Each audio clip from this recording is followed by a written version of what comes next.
Hi everybody, welcome back. To Sew It Tuesday.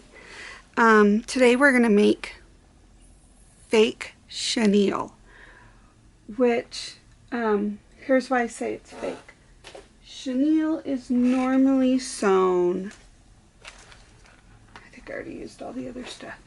Chenille is sewn on the bias. So, see, there's not much stretch there, but if you stretch this way, look at how much stretch that is. So we're using the same process as what you would make a chenille.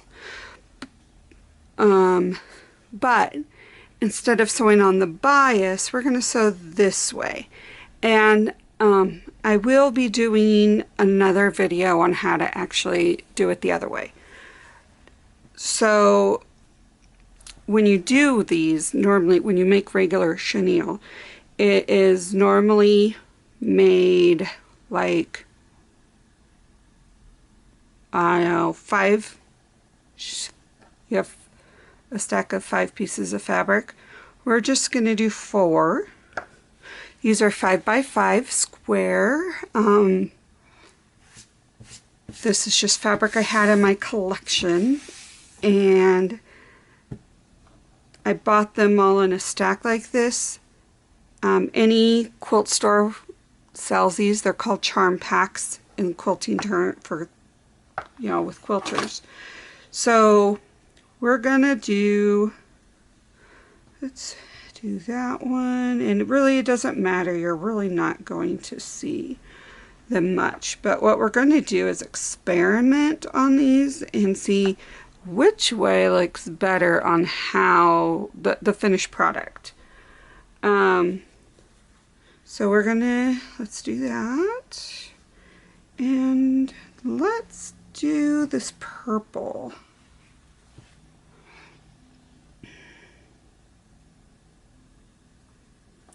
There we go.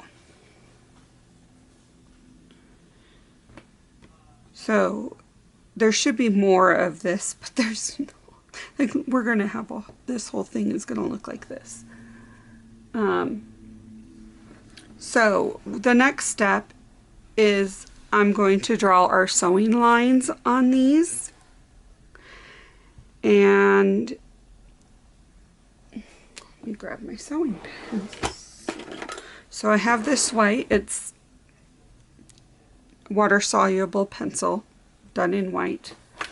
I've done this in pen because really you don't see the lines once you're done cutting everything up. So I'll do this one with this pencil, and then I'll do the next one with the pins. So this is, with this being a 5, so we want the middle, and that will be 2.5. So I am just measuring my ruler, and yeah, this looks kind of off. I just realized this is a little off. There we go. Okay, so I'm measuring my ruler and on here to make sure I have a straight line. This is a quilting ruler. I use it a lot. So we're just gonna make sure that lines up and draw our line. And if I can't see this, I will switch over because I don't normally like using this type of stuff. You can use chalk. Yeah, see, you can hardly see it. I just need to get rid of this. Give it to my daughter. That's what I'll do. Okay, so I am just going to grab a pen, and we're gonna do this again.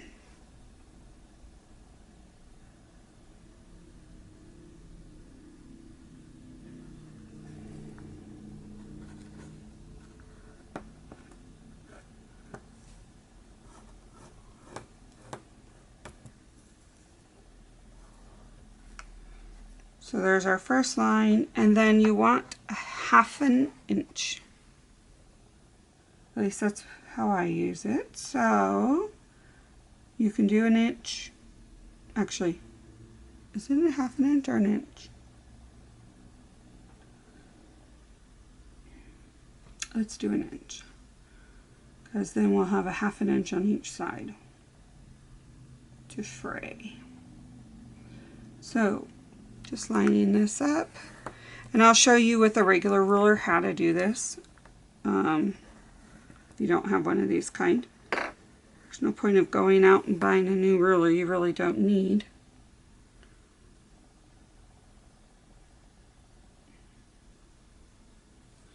And there's a little bit here which is totally fine because that will be its own. Okay, so now I am going to flip this around and do the other side.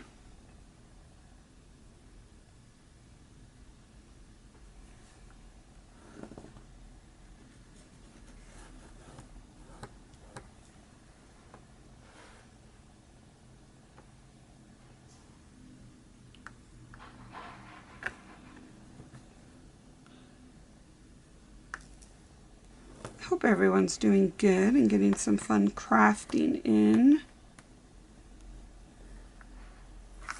Alright, so here's one set. Okay, so most people have something like this to write on. Oh, just ruined that. Oh well. And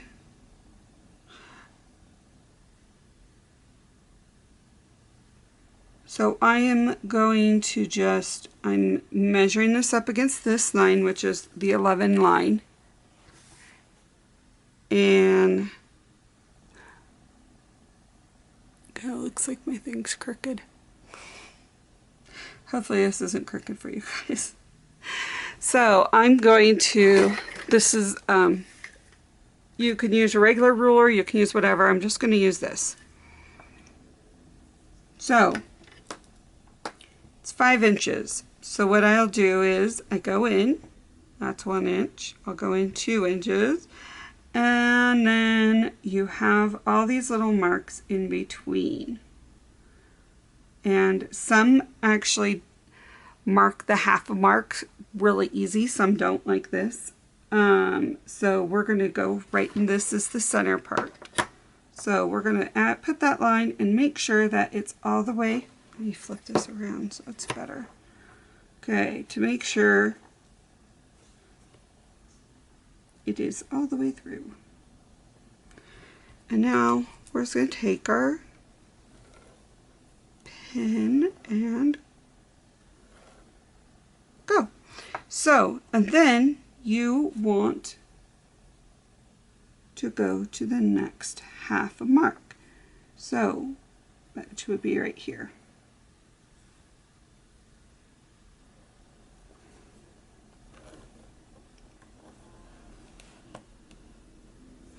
And if you don't have, and you just have a regular ruler, we're just going to pretend this is my regular ruler.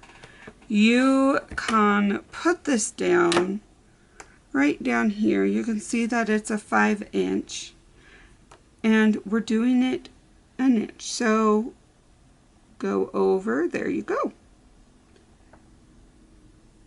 So you can use your ruler to guide you either way.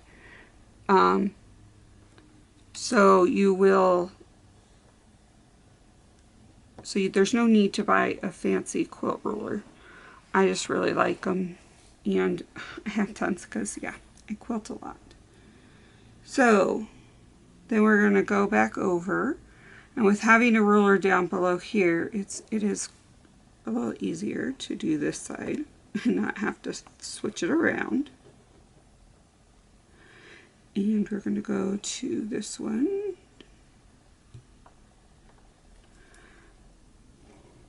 Alright, now I'm going to take you to the sewing machine and we are going to sew.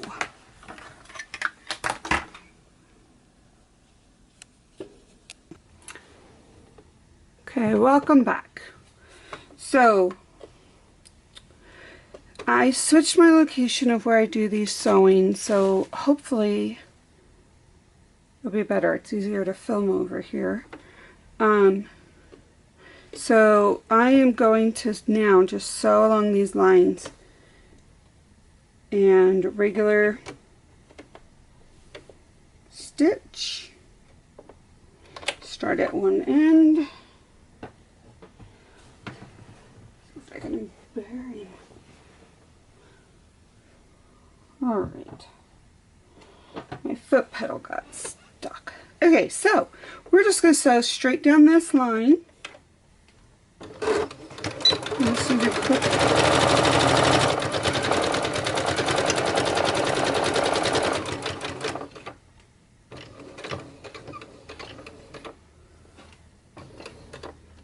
Okay, so I'm going to move this, and I'm not cutting any threads right now. Now I'm just going to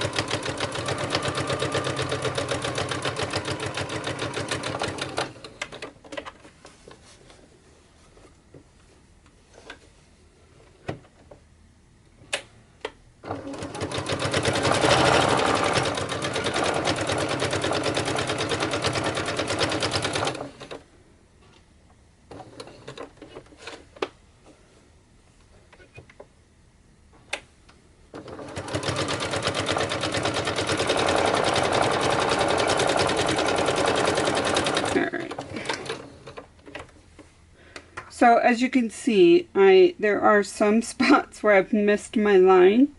That's okay. I'm not too worried about that. If you're a perfectionist, sorry.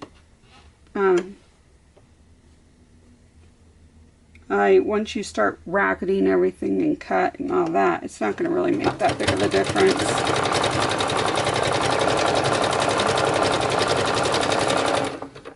Okay.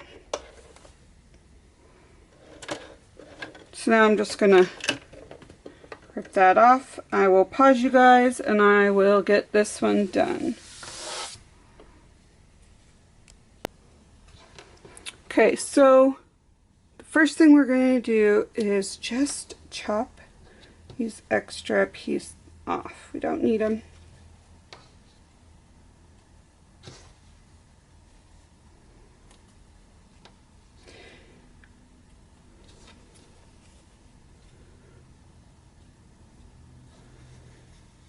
And then we're going to cut this.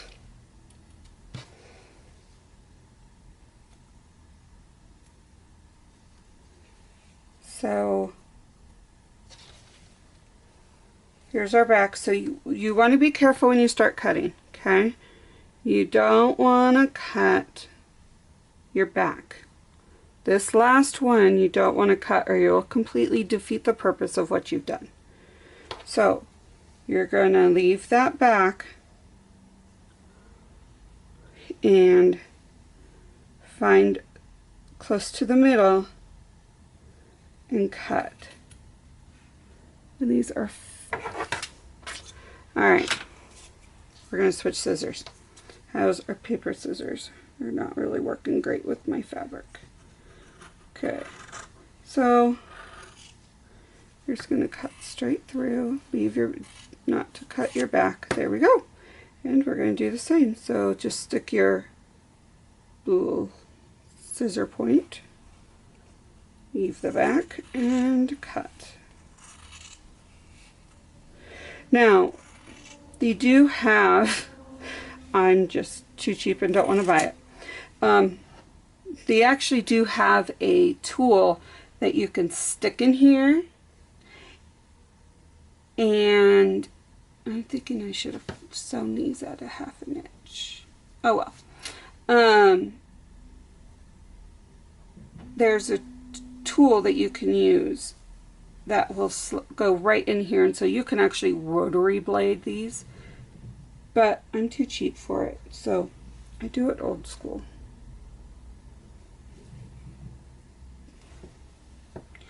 I don't even know how much that tool is. When I looked before, it was more money than I wanted to spend.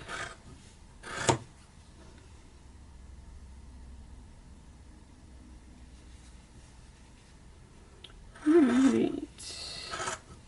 So here's where the fun part is. We have all this cut. Okay, now for the fun part. So I lost my little metal thing I would do these with. Oh, I just found it. Score. Okay, but I'm going to show you. I don't even know where I bought this tool. I have no clue. I have had it for years. I want to say I bought it at Joann's. It was in their quilt section, I think, but I've had it for too many years. I don't know. But I wanted to show you, we're going to use both, but I wanted to show you, you can totally use a toothbrush. Don't worry, this brand new toothbrush one that my kids never used when they were little. That's one of those got from the dentist. So, you can do this two ways. You can just start frazzing, but you know, it works better if you don't add water to do it this way. But, so we're going to try experiment 2 different ways to do this, okay? So, I'll show you guys what I normally do. So, I normally will take this, so I have all of this up, and here's your backing, right? I take this and I snip it. Kind of like something that you would do with a rag quilt. But this really isn't a rag quilt. So this is how I do this. We're going to try a different way. I want to see how it works. So I just, no rhyme or reason of how close or not close it is.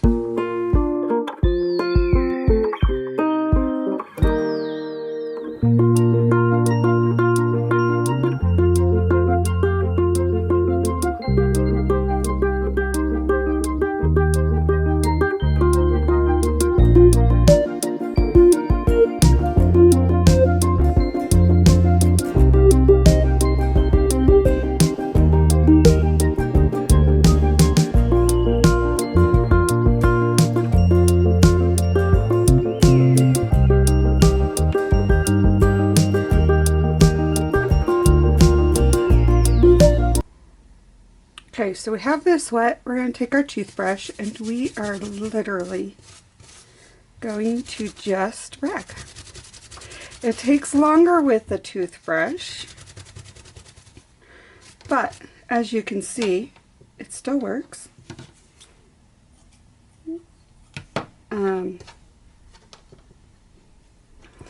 Which is why I like this metal.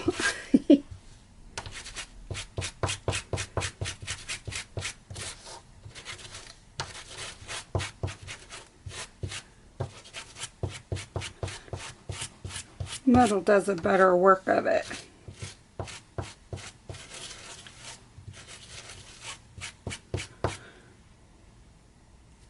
You see how that comes off. But you get a beautiful fray. Maybe a harder toothbrush will work. I'll see if I can find this, and if I can, I will link it in the description below if I can find this. So I'm just going to spray this bottom part because that really hasn't gotten very much. And the water just helps it fray. So normally, like when you make chenille and you do this and you rag it, the more you put it, wash it, just like a rag quilt, washing will help with the fraying process.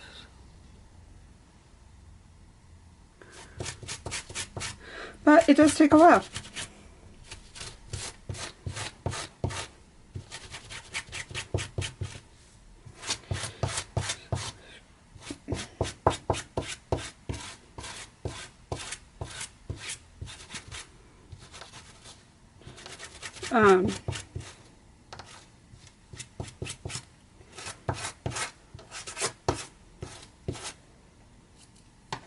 I'm sure there's wonder if there's an easier way to do this, but I don't know of any.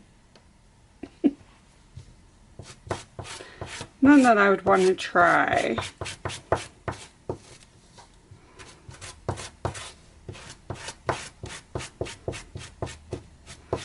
Okay.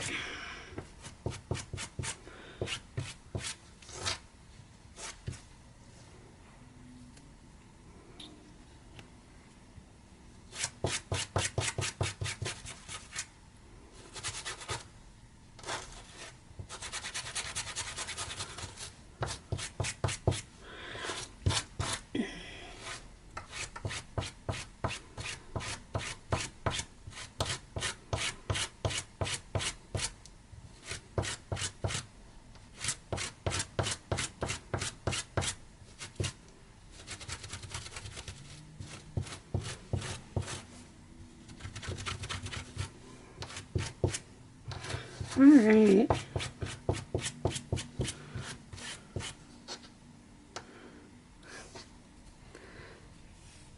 Lots and lots of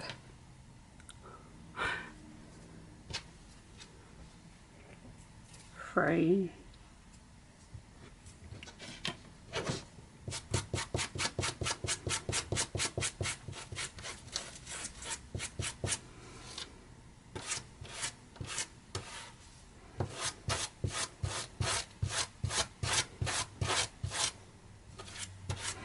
Okay, so now that I showed you this, I'm going to wind up pausing it and getting it all the way. I don't want you guys to have to sit and watch forever while I do that fraying. So now that we know how to do that, I'm going to go over this. And this, you will see, will go a little faster, but it gives it a different effect. So, of course, I will spray it and just spray it. Comes off shorter little bits because you don't need, because of how it's cut. So this rag quilt style, as you can see, gives it a whole different texture of how this will fray.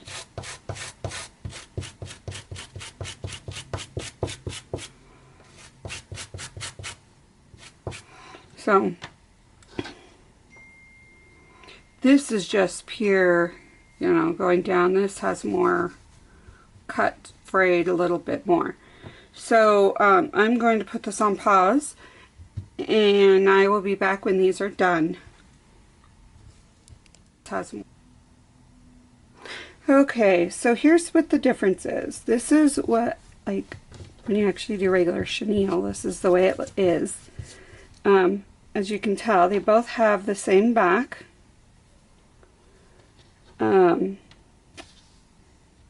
This one doesn't have purple, but it all depends on your look of where you place your colors. But this is the way you regularly do chenille. This is rag quilt style, I guess. So I like them both. I do not know which. So which ones do you guys like? Regular? And I will do a video on the regular chenille. Regular or rag quilting style. I just like them both. So this is what I got from both of them. Plus there's a lot on my shirt. And you can totally use these different ways. You've seen me make belly bands and add this. You can totally like just slice one out and put it on an edge of your, if it's long enough, put it on the edge of your paper, of your book, or put some backing on it and use it as a belly band, or use it as embellishments or tuck spots, or there's tons of different ways. I will do a video on different ways to do it, but these are still so wet they need to dry. So I hope you guys liked this tutorial. If you did, please give it a thumbs up and think of subscribing. This was, it's a lot of fun. I didn't see it's been a while since I did it this way. I forgot. But, I don't know, I like them both. Let me know in the comments. See you on the next crafting adventure. Thanks for joining me. Bye!